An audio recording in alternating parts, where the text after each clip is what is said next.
on the official Xbox website, Xbox Games Showcase 2023 and Starfield Direct double feature. Every announcement and reveal. That was the other day. I'll link this in the description box if you want to read it for yourself or watch the videos and stuff, which I would recommend because some of the stuff was pretty cool. Some of the other stuff, maybe not so much. There was a lot of like CG trailers and stuff, despite them saying at the time that there wasn't, because they use that whole bullshit in engine and stuff. And it's like, come on, dude, show us actual gameplay. But if you can't tell somebody is playing with a damn controller, then it's not real a gameplay trailer. Anyway, that's neither here nor there. They talked about 27 games, 21 of which will be available for Xbox Game Pass and or PC Game Pass. After that, Starfield Direct, Shout for the Stars. Starfield looks amazing to me, in my opinion. I don't know about anybody else, but they revealed new projects built for Xbox from Compulsion and Exile in the form of South of Midnight, Clockwork Revolution. Both those games look kind of interesting. I mean, again, tastes are going to be subjective and stuff. They provided exciting updates on the likes of Fable and the future of Microsoft Flight Simulator franchise. I got Sea of Thieves, Legend of Monkey Island kind of crossover. They got new Star Wars games. Talk about Cyberpunk DLC and stuff. But anyway, we'll get to some of the announcements with the videos and stuff. Avowed launches next year. Look pretty cool. I mean, for the most part, I know some people are a little bit disappointed, but I don't think it's one of those games where you're like, oh yeah, this is a system seller. But I think it's a pretty cool looking game myself. It is first person though, like it says here, so some people might be a little turned off by that. Now there's that Clockwork Revolution. I won't show any of the actual videos here, but it looks pretty cool. It just says it's a time-bending steampunk action RPG. There's a lot more to it. You're probably just better off watching the video, but I thought it was really interesting and stuff. It's not great, but again, another one of those solid kind of games. Fable, A New Beginning for the Legendary franchise. That's actually the first game they showed in the showcase, which is kind of weird where they're showing it here, but it's not first. But anyway, whatever. Neither here nor there. Fable, it talked a little. It had a little bit of the humor and stuff, but it showed a lot of like CG heavy shit and stuff, and I just, it looks okay, but it's hard to say if it's actually going to be good or not. You hope so, but we've been fooled before. They got Forza Motorsport, October release date. Okay, that'll be one of their big games, that and Starfield for this year. Microsoft Flight Simulator 2024. They showed some stuff about that. I'm not a big fan of that, but it looked really cool. It looks freaking amazing. Like technology-wise, as you see here, uses machine learning, cloud, the graphic, the most sophisticated, immersive, and all-inspiring flight simulator of all time. There's no question there. Senua's Saga Hellblade 2. It's like the whole trailer is very CG. Like because they spent quite a amount of time on it, 4 or 5 minutes, I think. At least it felt that way. It felt a little longer, to be honest, because it was just she's sitting there slowly, just walking around and stuff, and you can hear like people like talking underneath. It's like, I guess it's the voices in the head and shit. And it just seemed really freaking weird and just not my kind of game, basically.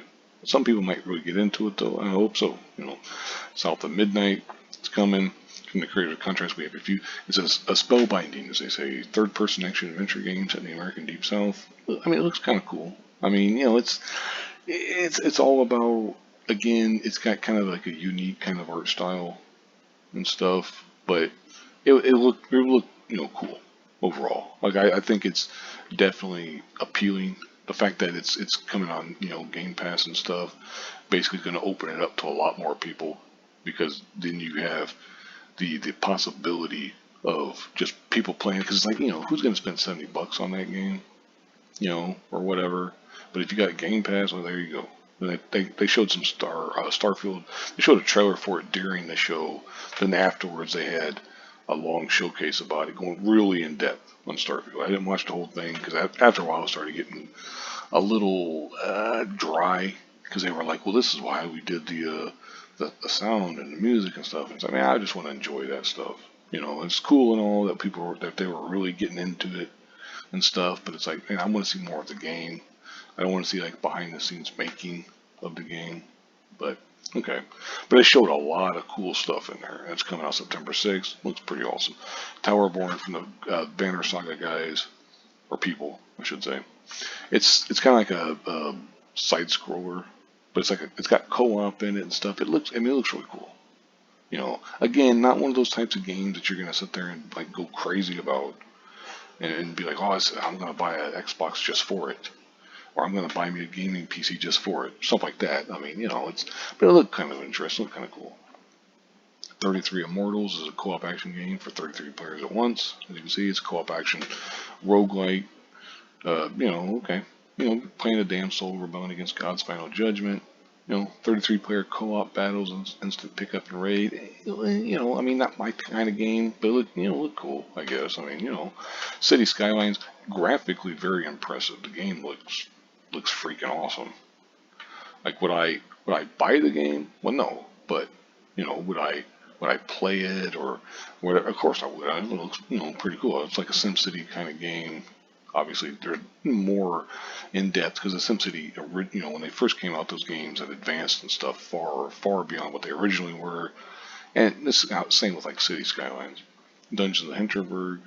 Okay, it looked kind of weird. It looked like I don't even know how to describe it. It almost like I don't want to say a Cartoon Network game or show come to life, but something like that, where it looked very cool, like in a way. I mean, it depends on how you want to look at it. Like I thought it looked kind of cool myself, but okay. Jusant unique climbing game. Again, I'm not sure how much meat's on the bone, as they would say, but okay. Like Yakuza, like a dragon. It was a really weird thing because it was like a full minute or so. This guy, and he wakes up on the beach, and then it's like, okay, well, he's naked, but only one girl notices him finally. And it was just weird, but it was just unique. We'll say that. Metaphor of ReFantazio, first fantasy RPG from the team behind Persona. They also announced a couple of the Persona games are coming to Xbox as well. Payday 3 gets a first ever gameplay. It looked okay, but like the Payday guys, they always seem to fuck over the console players, so I don't know. There's some Persona stuff, Persona 3 and 5. Star Wars Outlaws revealed the first open world Star Wars game. If you're still a Star Wars fan, I can see getting into it. I mean, I don't know. I mean, I'm not as big a Star Wars fan as I used to be because the movies just ain't, and the TV shows just ain't, not enough action. Now, maybe this would be different though. I mean, hey, Still Wakes the Deep, kind of a first-person narrative horror game. Basically, so okay, maybe get into it. They got a new Xbox Series S. It's all black with 1 terabyte of storage. That's cool. Starfield Limited Edition wireless controller and headset. Okay, right on. Cyberpunk 2077 got a DLC coming. Elder Scrolls Online. Necrom got a DLC. Fallout 76. There's their DLC. All 3 of those look pretty cool. I mean, if you're into those games, definitely, then you would be super excited for it. I mean, if not, at least from what I've heard, if you're into the game, all these DLCs are really cool and stuff. But okay. Microsoft Flight Simulator's free expansion. There's a DLC for that. Overwatch 2. They showed like it was almost kind of PvE kind of stuff, even though they announced they had canceled that. But it's like just missions and stuff. But anyway, story missions. There's a Sea of Thieves and Legend of Monkey Island crossover. Okay, not really my thing, but that was basically it. For the most part, I would say it's a potentially promising, show. Like, it was potentially good, but at the same time, it's like you don't live in potential. Because they've had shows before that were really good, and they still have problems. The biggest thing Xbox needs to do is just come up with these games. Get the fucking games out, and have them at least somewhat deliver. Now, I believe Starfield is going to deliver, which is going to go a long way. But then you get some of these other games, and you're like, well, we'll see. What are you working on? What are you doing? This and that. Who knows? But Microsoft spent a lot of money, and they're going to be expecting, hey, we got to start seeing some results. At least you would imagine. We'll see. But anyway, that's pretty much it. Like I said, I'll link this in the description box if you want to look, check this article out yourself. Read the or read it, but then of course also watch the videos or stuff, or you can just go on YouTube and watch the whole showcases yourself. I mean, I would recommend that myself just so you can get to see it for yourself. But I mean, hey, if you're short on time, just read this real quick and there you go. But anyway, thank you very much for watching and have a good one.